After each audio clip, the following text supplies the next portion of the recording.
situation? Well, let me put it in a perspective. The book and the author both is special. Why the author is special? Author has a passion to express something great. Irrespective of the limitations of language, he has expressed himself. And perspective, he talks about a zone which you all today know as the western part of the line of actual control. The line of actual control, which as per us is around 3,448 kilometers, and as per China is 2,000 kilometers. But out of that line, there are three parts: western, central, and eastern. This book fixes the geographical focus on the standoff situation today. He described four journeys which take him across Karakoras, which take him to Tajikistan today, which took him then to eastern Turkestan today, Xinjiang. He also travelled well within Tibet, and incidentally, all the geographical truths which he mentioned have been corroborated by the finest explorers of that time, including young Testament. So therefore, the man is special, the book is special, the context is special.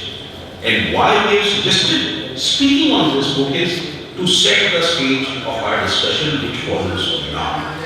We are, ladies and gentlemen, attempting through this book to describe to you a territory which, personally I feel always faces the harsh revenge of Karakoras. A territory which always will face the location of upsurging. A territory where glaciers, peaks and connectivity is not for survival but for geopolitical significance. Thank you. Thank you, sir.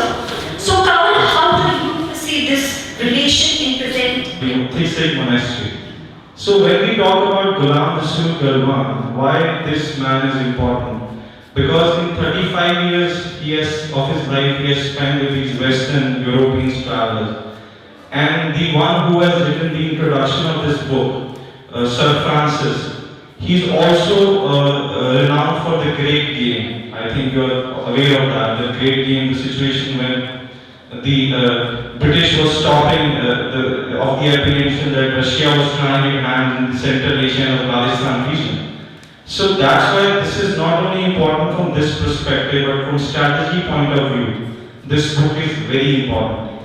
The two things which I liked about this book is the first one, the manner in which Galwan has expressed itself. Though he's not aware of the location, the river valleys, the belts, because he's not a geographer or a scholar, but he has tried to express all these locations in words, which he has, there's one chapter number 76, in which he talks about the Chinese, the fight with the Chinese, the nature, the temperament of the Chinese people. And I would like to end this by, I think there is the beginning, the Rasul Galwan begins his story by quoting his mother, that he used to tell me about Kara. Kara in Kashmiri means black. So he is somewhere giving a reference to the tribal group he belongs to. So Karas, in the time of Maharajas had a lot of ponies. So they used to appoint these Karas who used to earn their livelihood by grazing these ponies. Later on, these Karas, they started stealing ponies. And when the Kara was the grandfather of Galwan, when he captured Kara, so these populations, they started migrating to other places. Secondly, why this book is important? Because we all know that Ladakh holds a very important geopolitical location since 2000 BC because it was part of the traditional Silk Route. So Galwan was born at a place which was geostrategically very, very important. And I feel when we will proceed to other books, you will definitely draw a reference that I think if you want to know about the late 19th century and 20th century Ladakh, the geographical location, even the culture, the temperament, I think this is one book which will give you all the answers. Thank you. Thank you so much, Kanwal. That is indeed true that you said that these books are interrelated. So coming to the second book, Prisoners of Geography by Tim Marshall. The writer, while concluding the book, says, quote unquote, geography has always been a prison of sorts, one that defines what a nation is, or one that can be and from which our world leaders have often struggled to break free. So Brigadier Mahna, sir, in this context, how does China's geographical location defines its geopolitics of fear? Now, we said right in the beginning that it's a bibliophilic discussion. We will not attempt to push the beliefs of an author. Our endeavor would be to interpret and interpolate the same on what's present today. In that context, I will take a leaf from this book.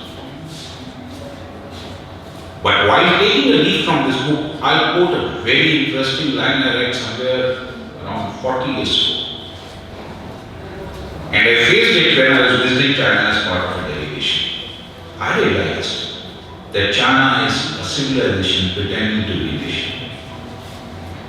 And this book commences the story in the same manner. What is China today? Today you see it as a great landmass extending from west to east. But go back around 4,000 years.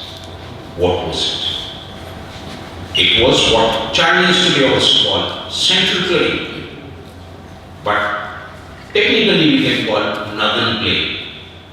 Northern Plain fed by three great rivers. You had Yellow, you had the outskirting Yangtze, and in between Mekong. This was the fertile land. This was the land of the birth of Confucius thought. Confucius thought, which defined what even today Chinese nationalism is. Us, the civilized, they, the barbarians. Now, where are these, they, the barbarians? You look up, you find the Eurasian steppe. Eurasian steppe, where are settler pastorals, nomads. You look south, you find the block of East Turkestan and Tibet. What do? Well, this heartland has to be protected because it gives dual crop in a year. It gives food and it gives the culture. So, you move upwards. Whatever you can occupy, you occupy in the inner Mongolia. You move downwards, and in around 18th century, you occupy East Turkestan and name it Xinjiang, which literally means the Western Province. Come 1950, and your geopolitics of fear, you move and occupy Tibet. Tibet you occupy obviously for two reasons. One, all the rivers which I named come from Tibet. Tibet is the water tower of China. And two, you have removed the buffer. And this is again a tragedy of Karakoram. See, to protect a heart, I expand. I expand and occupy which defends that heart. If there is no feature, I create a great wall. And today, This part is now interpretation, not said by the author. Today, I have got a problem named Xinjiang. Native population, you get. I have got another situation named Tibet. Well, I named Tibet Autonomous Region. There is a geographical tragedy as a nation I face. I want to connect both, but in between is a glacier called Aksai Chin. What do I do? Well, I say it's fine and connect. This connect is actually the mentality which is exhibiting today also. Today, this connect is being defended through contests in Trans-Karakoram tract, Shaksman Valley area, in the plains of Dapsan. Galwan is a very small pocket in this 280 kilometers. It is being contested in Damchau, and what we have done, we will see later. Thank you very much. This is the context why we introduced this book to you all. Thank you, sir. So, quoting what Sir said, that China is a civilization pretending to be a nation. So, Kanwal, tell us, how do you perceive this book? When I began reading this book, I really liked the introduction which summed up what this book is all about. Now, when the author, when I was reading the introduction, he talks about the Russian president Vladimir Putin. Now, it's a very funny reference. He says that when he might wake up every morning, he would pray to God that why didn't you place any mountains between me and my country and Ukraine? So why he's saying so? Because as this book is all about, it is about 10 maps covering 10 countries and regions. And this book somewhere says that your geographical location not only determines your history, but it also determines your destiny. So you cannot take out geopolitics if you are not discussing the geographical location of that place, the natural setting. So he states that when we talk about the China, Russia, let's take for example Kashmir, and giving the reference outside the book. Now why Kashmir is important for China and India both? Because Kashmir connects China to Pakistan and it connects India to Central Asia. So that's why China has signed CPAC with Pakistan, and India wants to check Islamabad by planning upstream the Indus River. Now, when the author is talking about the Eurasian landmass, if you see Eurasia, the Europe plus Russia, I'm talking about Russia now. In the northern side, you have Baltic Sea, and the point where it borders the Ukraine border, that's the northern western side, has its choices, and it not allows him to maneuver in the nearby areas. But this has happened with Persians, this has happened with Athenians as well. So this book is about that how a nation is a prisoner of its own geographical location, and that what defines its geopolitics. I'll give you a small example. Now this context is outside the book. We all know there is a small tribe, Sentinelese in Andaman and Nicobar Islands. So that island is isolated, right? This is a tribal population.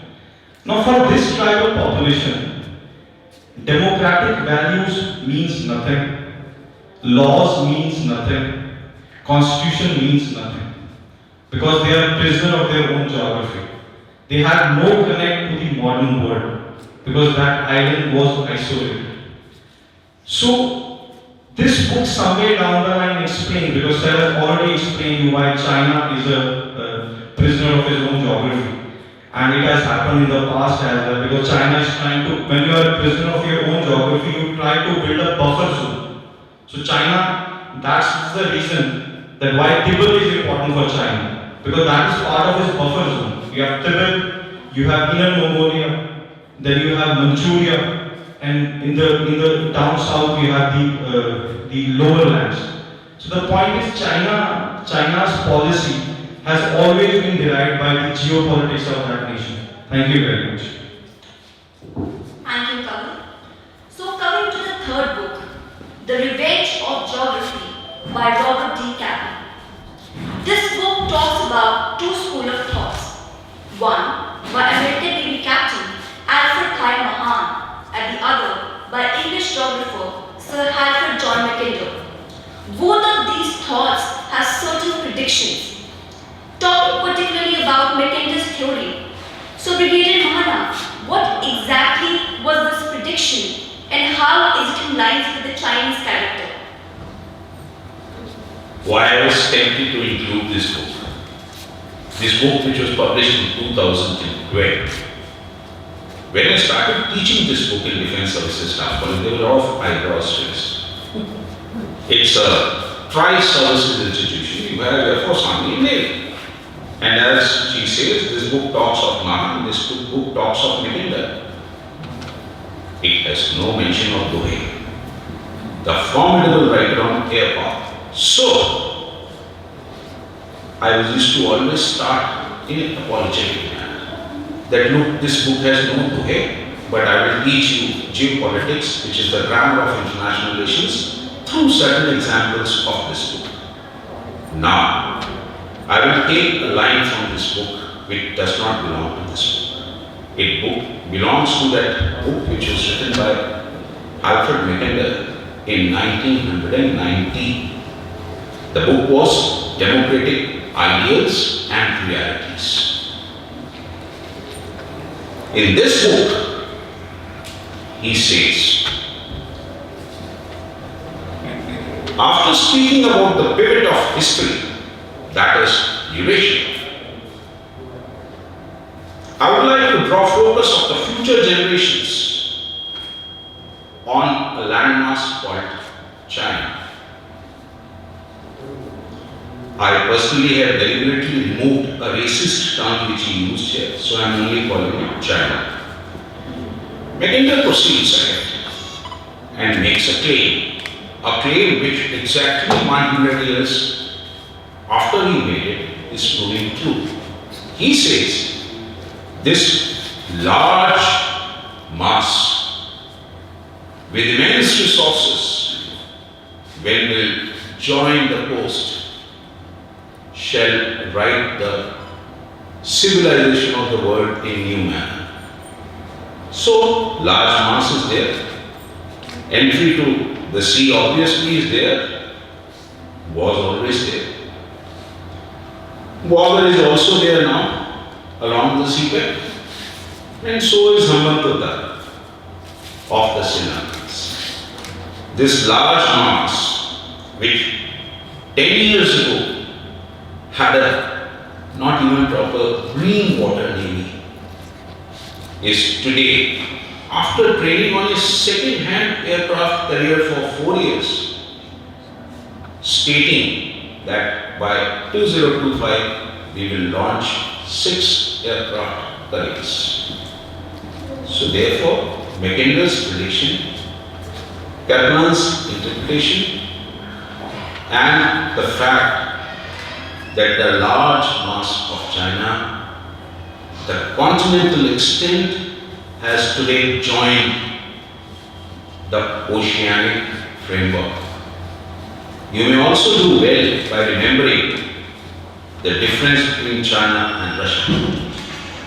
Russia is also, even after fragmentation of USSR, reasonably big. But tragedy of Russia is their perpetual search for a warm water port. And the happiness of China is solving the Malacca dilemma through movement, Djibouti, border, Java, Hambantota, and of course the Myanmar port. This is what the revenge of geography is, not only for Asia. This is the revenge of geographies for the world, ladies and gentlemen. Because when Chinese leader make a statement that now we will write a word order with Chinese characteristics, subsequently in our discussion we'll see what is it expected to be. Thank you. Thank you, sir. So, Kanwal, what is your opinion on Mackenzie's theory and its relation today? When I was reading this book, I found one word to be common in many of the chapters, and that was dilemma. So every nation is in its own dilemma. Europe has its own limitations. Russia does not have an ice-free port and is looking for it. It's the main drawback of the Russian continent. But as we talk about the Mackinder's theory, Mackinder gave his theory as an advice to Britishers that you should not only focus on the sea power, but you should also focus on the land power. So, what I feel, Mackinder, most of these theories are outdated now. For the only reason that because the technological advancement, crossing 8,000 miles is not very difficult. But the natural limitations are still there. You cannot turn a barren land into a fertile land. Right? You cannot turn a difficult terrain into an easy terrain. These are the natural limitations which are still there. Ladakh has lots of resources, but you cannot extract it. Even it might have iron resources, some say even it has petroleum deposits, but you cannot extract it. Now this book talks about the dilemma. I'll quote one chapter, one reference, and it's a classical conclusion. Now it says that we all know that the Europe was once a superpower during the earlier, I think, the 18th, 17th century, and now Europe, there's a lot of depopulation in Europe going on. Now USA is looking for a huge market base, right? Now in geopolitics, you have no friends and you have no enemies. What matters is your interest. Now he says that in the grain of European population, USA finds no interest. Because now Europe doesn't provide Europe with that market. So now what USA is doing, USA is looking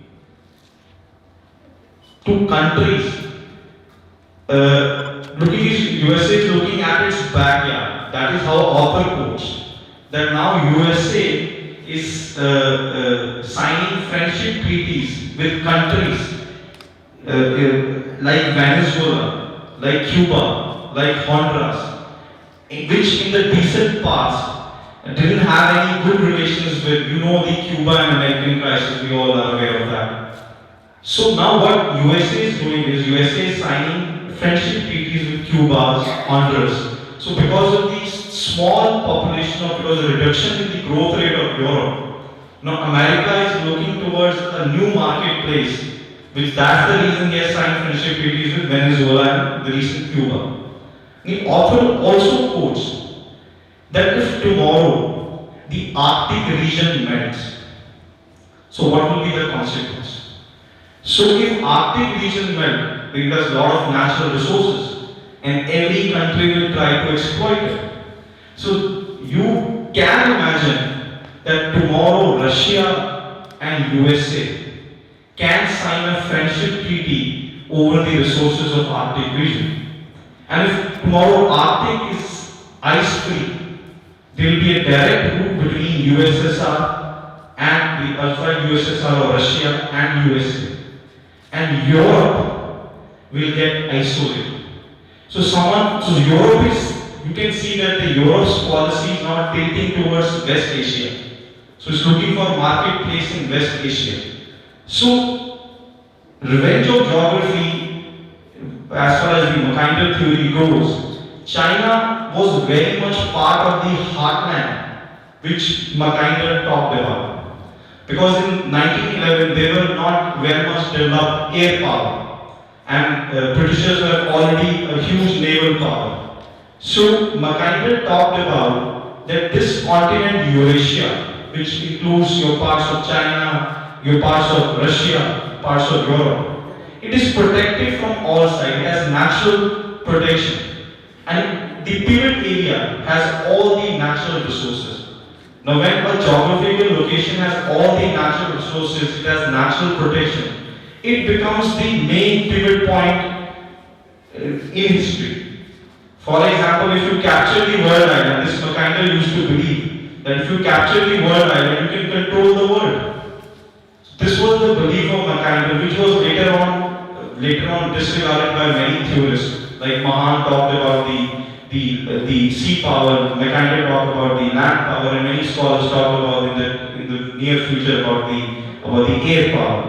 So why this book is very important and why it is in relation with the revenge of geography, with the prisoners of geography, because it gives you an essence that in recent history, the geographical locations define your future geopolitics. So in one context, the geography takes its revenge. So it is not only about your geopolitics, it's also about your destiny and fate. Like China, there is only one country, that is USA, which has two oceans, which shares coastlines with two oceans. Now China is attempting at, which we will discuss in few minutes. Now China is attempting at becoming two oceanic power. We want to cover the Pacific Ocean, and we want to cover the Indian Ocean. So this is what China is doing right now. It wants to retrace the global trade, and it is its attempt to emerge as the new world power. Thank you very much. Thank you, Kanwal. So coming to the last book for the discussion, The India Way by our current External Affairs Minister, Jaishankar. Jaishankar has had a front row seat to various geopolitical events of the last few decades in his roles as ambassador to China and USA. It is pertinent to mention here that he was the longest serving ambassador to China, that is for 4 years. Now the second part of the book says, Strategies for an Uncertain World.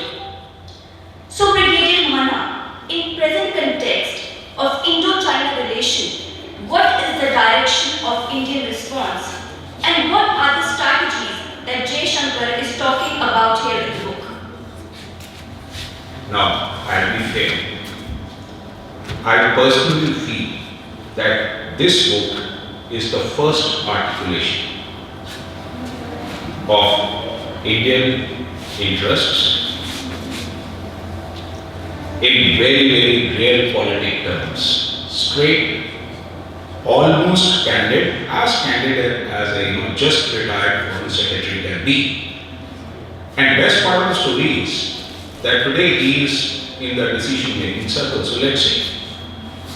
Certain issues we interpret because he is not written there.